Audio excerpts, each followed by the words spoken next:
کیا بکواس کہانی سنا رہی ہے یہ؟ مجھے لگتا ہے دماغ خراب ہو گیا ہے اس کا۔ آگے کا جملہ پڑھتے ہی اس کی آنکھیں پھٹی کی پھٹی رہ گئیں۔ شہزادہ ہاتھ گاڑی سے باہر نکال کر بھیک دینے لگتا ہے۔ بس اب اس لمحے کو یہاں رکو اور سوچو کیسا ہوگا جب بھیک دینے والا ہاتھ اور بھیک لینے والے ہاتھ کی رگوں میں ایک ہی خون دوڑ رہا ہو۔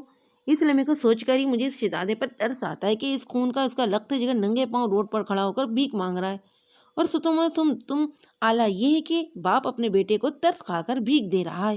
مبارک ہو تمہیں، تمہارے بیٹا ہوا تھا، پتہ ہے تمہاری طرح بہت خوبصورت ہے، اس کے کلائی پر بھی تمہاری طرح کا نشان تھا۔ میری امی اسے معاشرے کے خوف سے نہ جانے کہاں چھوڑ آئی ہیں، مجھے نہیں خبر ہے وہ کہاں ہیں، کس حال میں زندہ بھی ہے یا نہیں، مگر آج کے بعد جب کسی یتیم مسکین بچے کو دیکھو تو ضرور ایک بار اپنے بیٹے کو یاد کرنا کہ تمہاری گناہ کی سزا معاشرے نے اس بے قصور بچے کو دی ہے۔ زندگی ویسے بھی اتفاقیات کا مجموعہ ہے، ہو سکتا ہے کبھی اتفاق ہو جائے اور یہ کہانی سچ ہو جائے، تو کیا دے سکو گے اپنے ہی بیٹے کے ہاتھوں میں بھیک؟ کیا دیکھ سکو گے اسے روڈ پر تپتی ہوئی دھوپ میں ننگے پاؤں بھیک مانگتا؟ اس کا میسج تھا یا نشر؟ ایک ایک لفظ کی چبھن ندیم نے اپنے پورے وجود میں محسوس کی تھی۔ اس کی ساری خوشی میسج پڑھنے کے بعد غارت ہو چکی تھی، ماتھے پر پسینہ آ رہا تھا، اس کے آخری کے سوالات ضمیر کو بری طرح جھنجھوڑ رہے تھے۔ 2-3 ثانیوں کے لیے منہ پر ہاتھ رکھ کر بیٹھ گیا تھا، تھوڑی دیر بعد سر پکڑ کے بیٹھا رہا۔ بھول جا ندیم، بھول جا، چل یوں نہیں چل، وہاں جا کر اپنے دوستوں سے ملے گا تو یہ میسج بآسانی بھول جائے گا۔ سارا موڈ خراب کر دیا، پڑھنا ہی نہیں چاہیے تھا اس پاگل لڑکی کا میسج، کیا کیا بکواس کرتی رہتی ہے۔ وہ سیل پیکٹ کی پینٹ کی جیب میں ڈالتے ہوئے چل دیا۔ اس کو گما تھا یہ فقط ایک میسج ہے جسے وہ بآسانی 1-2 دن میں بھول جائے گا۔ صاحب پیسے دو نا۔ جب بچے نے آ کر اس کی کار کا شیشہ بجاتے ہوئے پیسے مانگے تو ندیم کے ذہن میں ہانیہ کا پورا میسج گھوم گیا۔ اس بھیک مانگتے ہوئے بچے کو دیکھ کر اسے ہانیہ کے آخری سوالات یاد آئے۔ طبیعت غیر ہونے کے سبب اس نے سگنل توڑ کر گاڑی آگے چلا دی۔ وہ ٹیکسی میں بیٹھی ہوئی تھی، کھوئی کھوئی سے اس کی ماں اور خالہ اسے ہاسٹل چھوڑنے جا رہی تھی تاکہ وہ اپنی پڑھائی آگے اسٹارٹ کر دے اور اپنے بچے کے صدمے سے باہر آ سکے۔ وہ ایک زندہ لاش کی مانند لگ رہی تھی، آنکھوں میں مانو کوئی رنگ ہی نہ ہو، صرف خالی پن کا بسیرا۔ جب وہ ہاسٹل کے کمرے میں داخل ہوئی تو مبینہ اور ماہم نے خوشی سے اچھل پڑی۔ جیسے ہی منیبا اس کے گلے لگی، ہانیہ نے زور زور سے رونا شروع کر دیا۔ بڑی مشکل سے اسے چپ کرایا گیا۔ یونی کے پہلے دن اس کا سامنا ندیم سے ہو گیا تھا۔ ندیم اسے اپنی جان نبھاتا دیکھ کر گھبرا گیا، کہیں وہ پھر سے کوئی ہنگامہ نہ کر دے۔ فوراً تھوک نکلنے لگا، مگر ہانیہ نے ذلیل کو منہ لگانا تو دور دیکھنے کی بھی زحمت نہ کی۔ اس کی نظر میں ندیم مر چکا تھا۔ جس شخص میں انسانیت باقی نہ رہی، اس کا زندہ ہو یا مردہ ہونا ہانیہ کے نزدیک ایک برابر تھا۔ سب ان دونوں کے قطع تعلق ہی محسوس کر رہے تھے۔ منیبا اور ماہم زبردستی اسے ایک ہوٹل لے آئی تھی تاکہ وہ اپنے صدمے سے باہر آ نکلے، واپس زندگی کی طرف لوٹے۔ ہانیہ اپنے غم میں تھوڑی کھوئی ہوئی تھی کہ اس نے غور ہی نہیں کیا کہ وہ اکاشا کے ہوٹل میں آئی ہے۔ وہ کھوئی کوئی زندگی سے بیزار بیٹھی ہوئی تھی۔ میم، میں بھی سر اکاشا کو بتاتا ہوں کہ ان کی وائف آئی ہیں۔ ویٹر کے کہتے ہی منیبا اور ماہم کے کان کھڑے ہوئے تھے۔ کیا؟ کس کو بتاؤ کر آؤ گے؟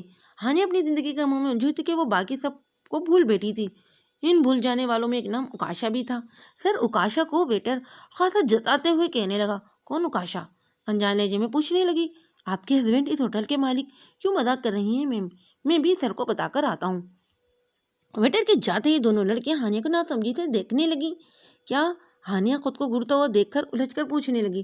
تم نے شادی کر لی اور ہمیں بتایا بھی نہیں؟ ماہم فوراً شکوہ کرنے لگی۔ کون سی شادی؟ اس ویٹر کو غلط فہمی ہو گئی ہے شاید۔ ویٹر نے ریسیپشن پر جا کر اطلاع دے دی تھی۔ ہیلو سر، اکاشا نے آج طبیعت خراب ہونے کے سبب چھٹی کر لی تھی۔ اس کی سیکرٹری نے ہانیہ کی اطلاع دینے کے لیے کال کی۔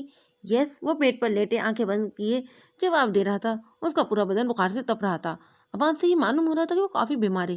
سر، آپ نے کہا تھا نا کہ اگر آپ کی وائف دوبارہ ہوٹل میں آئے تو آپ کو فوراً اطلاع دی جائے، تو سر وہ آئی ہوئی ہیں اپنی سہیلیوں کے ساتھ۔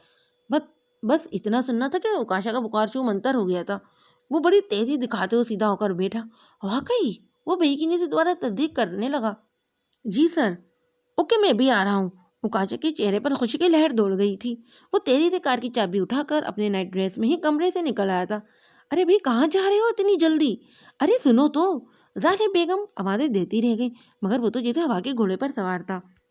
نائٹ ڈریس میں ہی کار لے کر ہوٹل کی جانب بڑھ گیا۔ اتنی بڑی غلط فہمی؟